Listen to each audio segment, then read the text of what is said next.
Assalamu alaikum warahmatullahi wabarakatuh. Uhali gani ndugu mtazamaji wa Muhammad Online Islamic TV, na mimi ni mtangazaji wenu pendwa Muhammad ibn Rashid Al-Yaf. Nimesimama hapa mbele yenu kukuelezeeni mambo mengi kidogo kuhusiana na kukumbushana fadhakiri, ambayo ni kukumbushana kuhusiana na dini ya Kiislamu. Acha mimi nianze. Alhamdulillah wassalatu wassalamu ala rasulillah sallallahu alayhi wasallam. إن الحمد لله نحمده ونستعينه ونستغفره ونعوذ بالله تعالى من شرور أنفسنا ومن سيئات أعمالنا. من يهدي الله فلا مضل له ومن يضلل فلا هادي له. أشهد أن لا إله إلا الله وحده لا شريك له وأشهد أن سيدنا محمدا عبده ورسوله. أما بعد kumshukuru Allah subhanahu wa ta'ala na kumtakia ziada za rehema kipenzi chetu mtume wetu Muhammad sallallahu alayhi wasallam. Niko hapa mbele yenu kukuelezeeni story kidogo mtume Muhammad, alafu nikaingilia swala la sunna. Bi Aisha alipoulizwa na watu sunna mtume au katiba ya mtume, mwenendo wa mtume, akasema mwenendo wa mtume ni Qur'ani. Hakika watu wa sasa hivi wameipuuza sana Qur'ani. Hakika Mwenyezi Mungu ametuamrisha tuisome Qur'ani muda wote, hata kama manufaa makubwa mno yatapatikana kwa yule mwenye kuisoma Qur'ani katika swala alfajiri. Napenda nikukumbusheni, baada ya kuamka swala alfajiri muweze kusoma kitabu cha Allah subhanahu wa ta'ala ambacho ni Qur'an. Hata kama wewe unafanya kazi, unaenda shule, Mwenyezi Mungu atakufungulia mambo yako.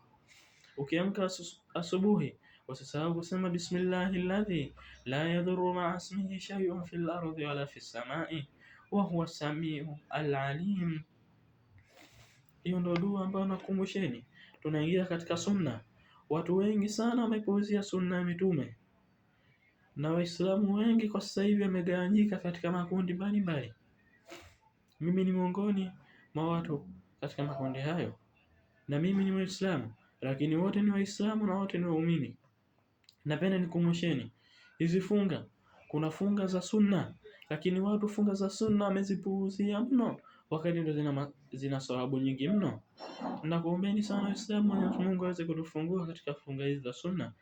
Naanza na hizi funga za sunna ambazo ni ya kwanza ni Mtume Muhammad sallallahu alayhi wasallam ametuamrisha tusifunge mfululizo mzima, lakini tufunge mwezi 13, mwezi 14 na mwezi 15, ambao yeye amesema juma moja litalipwa mara 10 yake, ambayo mtu atakaofunga siku hizo tatu atakuwa kama vile amefunga mwezi mzima. Kwa hiyo tunakuombeeni Waislamu mwezi kufunga hizo siku tatu, mwezi 13, mwezi 14 na mwezi 15, ili muwe muonekane kama vile mmefunga mwezi mzima. Tunamwomba Allah subhanahu wa ta'ala aweze kutuonesha katika hali hizo. Jambo la pili, sehemu ya pili ni kufunga siku ya Jumatatu na Alhamis. Hiyo inaonyesha wazi kwa mtume wetu Muhammad sallallahu alaihi wasallam alikuwa akisherehekea siku ya kuzaliwa. Ndio maana tunaambiwa Waislamu wengi, endapo itapofika siku yako ya kuzaliwa unatakiwa ufunge. Tunamwomba Allah tuongoze katika njia hiyo. Lakini mimi namshukuru Allah subhanahu wa ta'ala, katika hii miaka mitatu iliyopita, mwaka huu, mwaka uliopita na uliopita tena, nilikuwa nafunga siku hizo. Siku yangu ya kuzaliwa nilikuwa naifunga. Tunamwomba Allah tuongoze katika njia hiyo. Sehemu ya tatu, kufunga siku sita za Shawwal. Yani hamjaelewa kidogo, acha nikuelewesheni. Yani kuzifunga zile siku sita za Shawwal ni ule mwezi wa Ramadhani una siku 30, na Allah subhanahu wa ta'ala kwa huruma yake ameahidi kuwalipa waja zile siku 30 zile. Yani jema moja linakuwa ni mara 10 yake. Zile siku 30 ukiziweka mara 10 inakuja kuwa 300, na zile siku sita za Shawwal ukiziweka mara 10 zinakuja kuwa 60.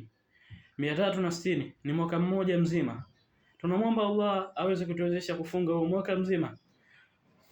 Kwa uwezo wake Allah subhanahu wa ta'ala atatuwezesha tufunge. Jambo la 4 ni funga Arafa. Hii funga Arafa inatusaidia sana, inatufutia madhambi mwaka uliopita na unaokuja. Tunamwomba Allah subhanahu wa ta'ala atuwezeshe tuweze kufunga. Sehemu ya 5 ni kufunga siku ya Ashura, ambayo inapatikana ni mwezi 10. Lakini mtume wetu Muhammad sallallahu alaihi wasallam ametuepusha kuingiliana na Mayahudi, akatuambia tuweze kufunga mwezi 9 na mwezi 10. Lakini ule mwezi 10 una historia ndefu sana, lakini mimi nitaongelea historia yake kiufupi. Huu mwezi 10 ni ule ambao Allah Subhanahu wa Ta'ala alimuokoa Nabii Musa na Israeli kutokana na vitimbi wa Firauni. Sehemu ya 6 ni funga ya mwezi wa Shaaban. Mtume wetu Muhammad sallallahu alayhi wasallam alikuwa akifunga sana ule mwezi wa Shaaban kuliko miezi yote isipokuwa mwezi wa Ramadhani. Alipoulizwa, kwa nini ulikuwa ukifunga sana Shaaban? Basi yeye aliwajibu maswahaba yote kwa alikuwa anajipanga na kujiandaa na mwezi mtukufu wa Ramadhani. Sallu ala nabi sallallahu alayhi wasallam. أقول قول هذا أستغفره إن الله غفور رحيم وهو البر الكريم. اللهم صل على سيدنا محمد عبدك نبي ورسول بالنبي الأمي وعلى آله وصحبه وسلم تسليما عدد ما أحاط به علمه وقط به قلمه وأحصاه كتابك. رضي اللهم عن ساداتنا أبي بكر وعمر وعثمان وعلي وعن الصحابة أجمعين وعن التابعين وتابعيهم بإحسان إلى يوم الدين. سبحان ربك العزة أما يصفون والسلام على المرسلين والحمد لله رب العالمين. Asanteni sana watazamaji wa Muhammad Online Islamic TV kwa kuangalia video hii. Tunamuomba Mwenyezi Mungu akulipeni kwa hichi mlichoangalia. Tunaomba tukutane katika kipindi kijacho cha Muhammad Online Islamic TV ambacho kitatoka muda si mrefu. Assalamu alaikum wa rahmatullahi wa barakatuh.